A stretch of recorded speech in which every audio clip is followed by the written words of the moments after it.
का एक ही लाइन कहना है कि टेंशन मत लीजिए, अगर लड़ते लड़ते हार भी जाएंगे ना तो याद रखना गालिब, शहर की गलियों में, गांव की पगडंडियों में तुम्हारे जीत से चर्चा हमारे हार की। और जीत गए तो इतिहास, भूगोल, व्यवस्था को बदल देंगे। जीएम, सीएमडी, अधिकारी, आला अधिकारी सोच को बदल देंगे, क्योंकि उनको भी बता दें हमारे पास बैकग्राउंड में कोई एमपी एमएलए नहीं, और पारसनाथ खड़ा है। इस सिस्टम को हमने बदला है कि हम नेताओं की एंट्री पीछे के गेट से नहीं, टाइगर की तरह आगे की गेट से होती है, लाइव मीडिया के सामने। यूं तो हम लोग ने सोचा था कि हम लोग विधानसभा का चुनाव लड़ेंगे, और हमने सोचा था कि लोकसभा में मनोज दा, संजय दा होंगे, मोती दा होंगे।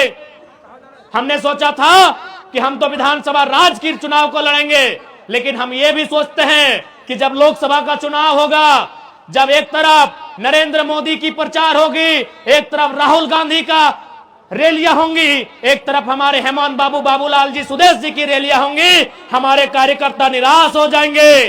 तो उन अपने निराश सेनाओं को मजबूती देने के लिए, उन्हें हिम्मत देने के लिए उनका सेनापति लोकसभा के मैदान में होगा।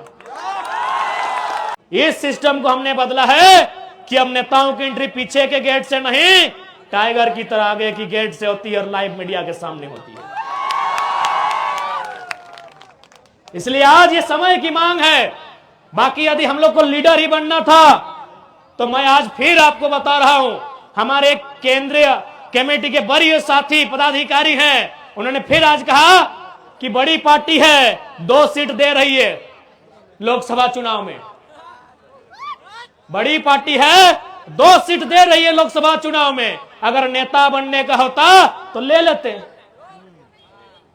क्योंकि आप भी जानते हैं कि देश के जब चुनाव की बात आती है, एनडीए और इंडिया मजबूत है, और इंडिया की तुलना में एनडीए कहीं मजबूत है। लेकिन दोनों टीमें लगातार हम लोग से संपर्क में है। हम लोग का एक ही लाइन कहना है कि टेंशन मत लीजिए, अगर लड़ते लड़ते हार भी जाएंगे ना तो याद रखना गालिब, शहर की गलियों में, गांव की पगडंडियों में तुम्हारे जीत से चर्चा हमारे हार के होंगे।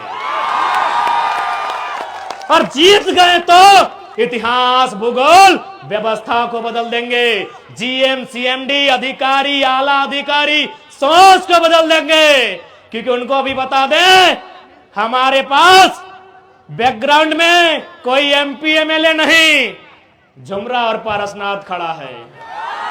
मूड खराब मत कीजिएगा, मूड एकदम मत खराब कीजिएगा। जिंदा रहने यहां कोई नहीं आया है। सूरज भी एक दिन मर जाएगा और धरती भी एक दिन मर जाएगी। कितना साल है? कई अरब साल तो धरती का लाइफ है। ये पेड़ भी, नदी नाला सब मरेंगे, खाकी रहे चाहे खादी। और ऐसे भी हमने मौत के साये में झारखंड बनाया है, हंसते हुए झारखंड नहीं पाया है, हमने मौत के साये में झारखंड बनाया है। इसलिए इस भूल को ना सोचें कि ये कर देंगे, वो कर देंगे।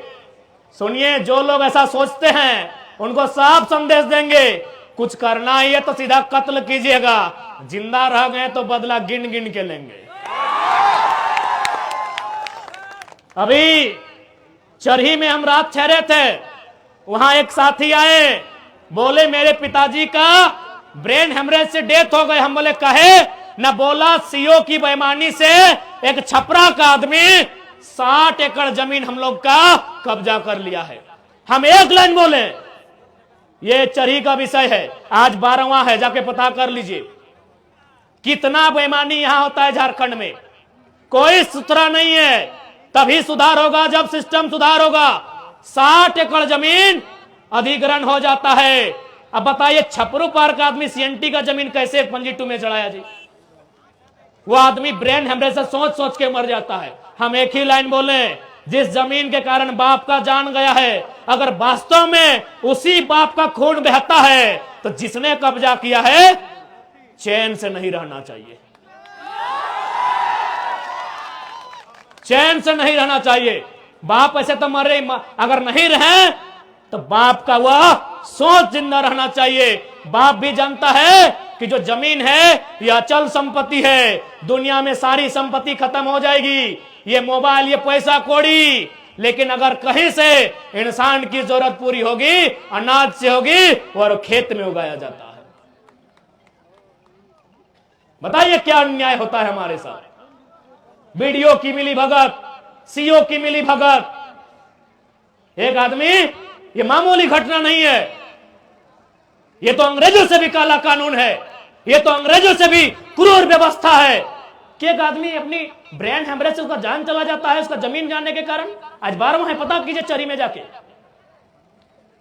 एक छपरा का आदमी यहां 7 एकड़ जमीन अधिग्रहण करता है, खुद गट्टी बना लेता है। एक छपरा का आदमी सीएनडी में आएगा जी।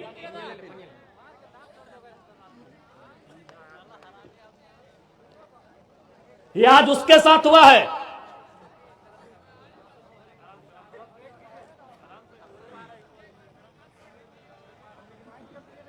यह आज उनके साथ हुआ है, कल आपके साथ होगा, क्योंकि जिस दिन झारखंड में मिनरल्स खत्म हो जाएगा, उनका नजर हमारी जमीन पर होगा, याद रखिएगा। जिस दिन मिनरल्स खत्म हो जाएगा, उनका नजर जमीन में होगा। इसीलिए दिल्ली की जब बात आती है, हम लोग दिल्ली में सबसे पहले भूमि अधिग्रहण कानून और वन अधिकार कानून, इनको दायरे में रखेंगे कि बिना ग्राम सभा के किसी प्रकार का कोई अधिग्रहण नहीं किया जाएगा।